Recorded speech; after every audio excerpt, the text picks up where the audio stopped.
Welcome you all to my TED Talk. Experience is the catalyst for emotion, whereby we are able to construct a reality that we comprehend as uniquely human.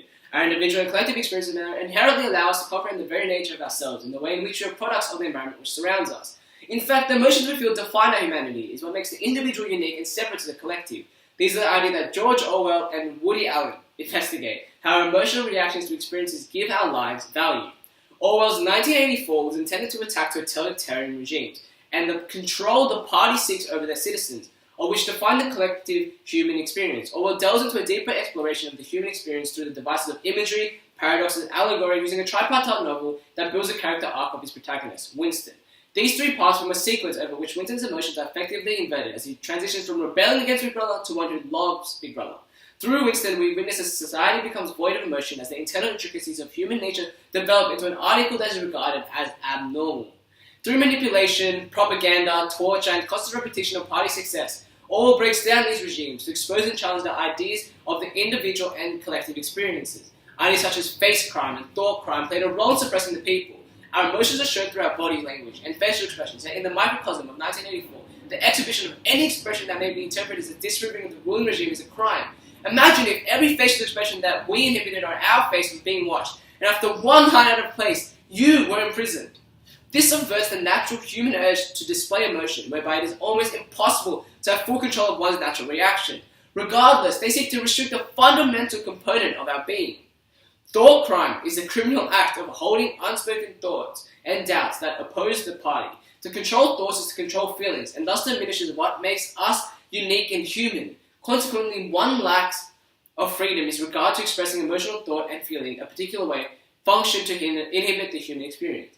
As Orwell expresses that emotions are crucial to self-expression, the constant manipulation of emotion, evident in the harsh propaganda, propels Winston to conclude that no emotion was pure, because everything was mixed up with fear and hatred.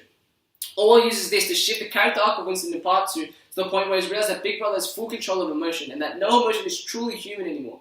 The party created a world where emotion was extinct, and to feel any part of human was to feel part of a collective, either for the party or against it. Similarly, in Midnight in Paris, Woody Allen criticizes one's refusal to live in the present.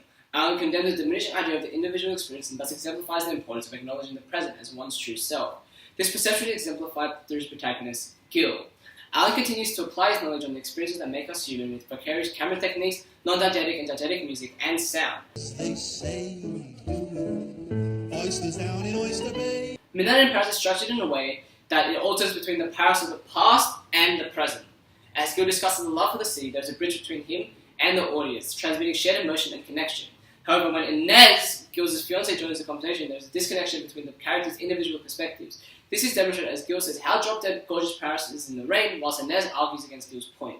This notion highlights the individual's emotional response in how one's perspective can significantly differ from another's. After, Gil travels into the 20s and further past times, falling in love with a girl named Adriana. However, this connection is prevalent due to the way in which she doesn't want to live in the present but live in the past. When Gil moves to the present, he meets a girl, Gabriella, a girl in contrast to his former fiancée, has a mind walking in the rain. The sound of the bell is a sign that triggers the audience to think back to the time when Gil's adventures to the past might begin. However, Gabrielle's existence in the scene breaks the pattern and he stays in the present. He's able to connect with her at the end because they share a common emotional response towards Paris. This differs from the way in which his fiancée and Adriana did not allow him to have his own emotional response. They didn't make him feel free. Allen intelligently portrays the difficult concept of how the individual experience makes one human with the power that others have to suppress our feelings, thus causing feelings of discomfort and confinement.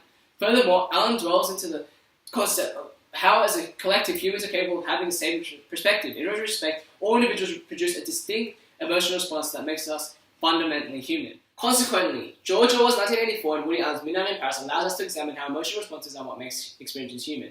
Through Orwell's exploration of how totalitarian regimes negatively impact one's ability to express thoughts and emotions, we must become aware of the true significance of these components in our lives. Intrinsically speaking, the ability we have to freely express ourselves is what cultivates human experiences. Without emotional reactions, the humanness of experience is nullified. Furthermore, Allen's investigation into how our individual reactions to formulate our personal experiences exemplifies the way in which one must first be present and in the moment in order to properly forge an experience. If an individual is heavily attached to their past, the experiences now would lack proper emotional response. In saying this, we can see how the two texts function effectively to communicate the importance of emotional responses in developing human experiences. Thank you for tuning in.